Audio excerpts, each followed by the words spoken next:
President Joe Biden says the U.S. is buying 200 million more doses of the coronavirus vaccines. The federal government is also going to give more information to states about the doses they'll receive. Deborah Alfarone reports for WJZ from Washington. President Biden is increasing the available supply of coronavirus vaccines by 16%.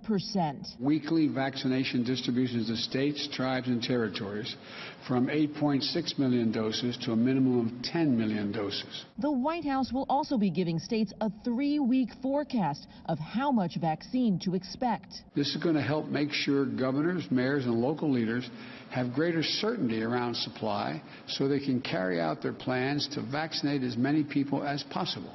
Many governors have complained that the lack of information has slowed vaccination efforts. Our providers have been bedeviled with uncertainty and unpredictability of the delivery schedules. Some vaccination sites, like Louisiana's Ochsner Health, canceled appointments because supplies ran short. When we realized that the supply was going to continue to be an issue, we said, that's it.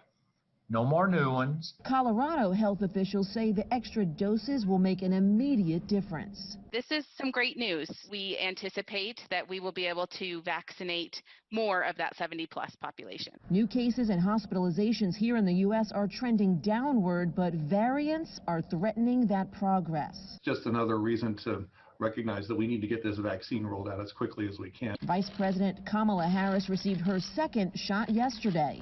President Biden hopes to have enough vaccines for 300 million Americans by the fall. Deborah Alfarone, CBS News, Washington. Maryland recorded more than 1,400 new coronavirus cases in the last day. Hospitalizations are down and the state positivity rate dropped by 0.2%. 2 million Marylanders are eligible to get the vaccine, but the state does not have that many.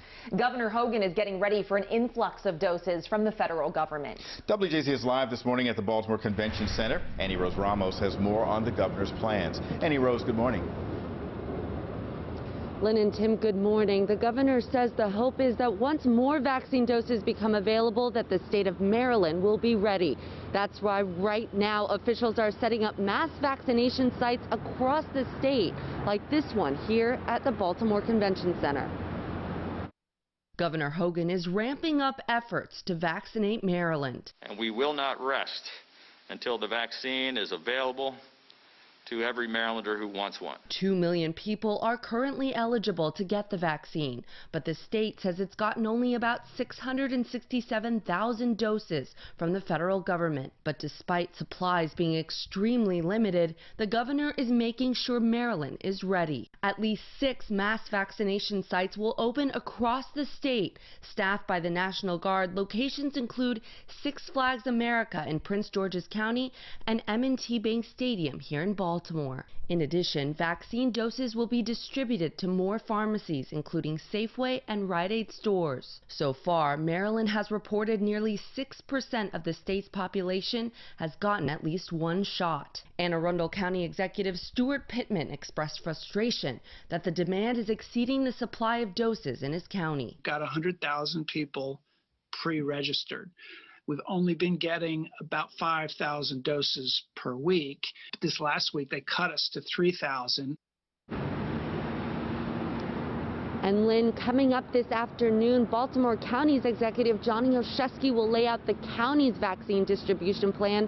So stick with us. We'll bring you the latest this evening right here on WJZ. For now, reporting live, I'm Annie Rose Ramos for WJZ.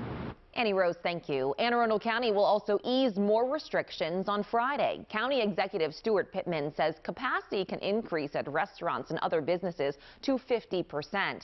He says some businesses still closed will now get to open. More details will be released today. Pittman credits the declining metrics in the county. Several Maryland counties are slowly bringing back students for in-person learning. Rachel Carden has more on Harford County's latest decision. Harford County schools have made the call. In-person learning 1 day a week begins March 1st.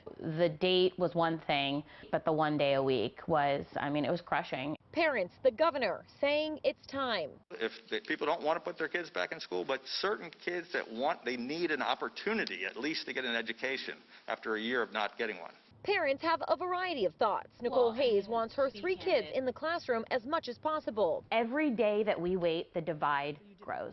Every day that my kid is not in school, there's another kid in Pennsylvania and Florida and Georgia in school. Karen Chess says she understands the slow return and that every family might have a different view. If you feel that your child being home is the safest thing for you and your family, then by all means that's what you need to do. But, you know, there are families that feel like their child needs to be in school and with other children. Other parents reached out to me through social media saying they'll keep their kids virtual because of pre-existing conditions or family needs.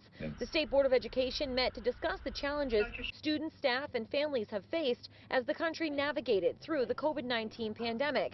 Student enrollment in public schools has dropped. What I hear from the superintendents, what they're telling us is that parents are enrolling in private schools. An education representative for the state says many teachers want to be back in the classroom as soon as it's safe. We want to be with our students, teaching them in the most effective way in our safe schools.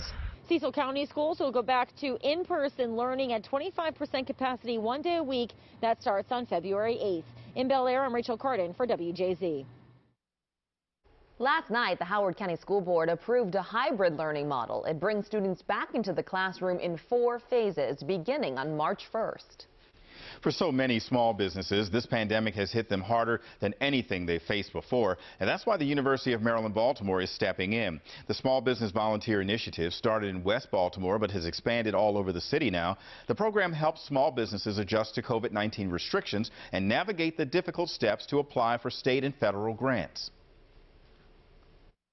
They don't have time to really be spending all of their hours like working on this sort of stuff, where larger businesses may have a team of people that can spend hours a day navigating how to get PPP loans, grants.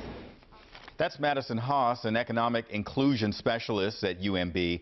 The owners of So Beachy Haitian Cuisine in Cross Street Market actually knew her as a customer, and they reached out for some help. Now, that's how this whole initiative got started. Anyone who is looking to get similar help can reach out to the university directly.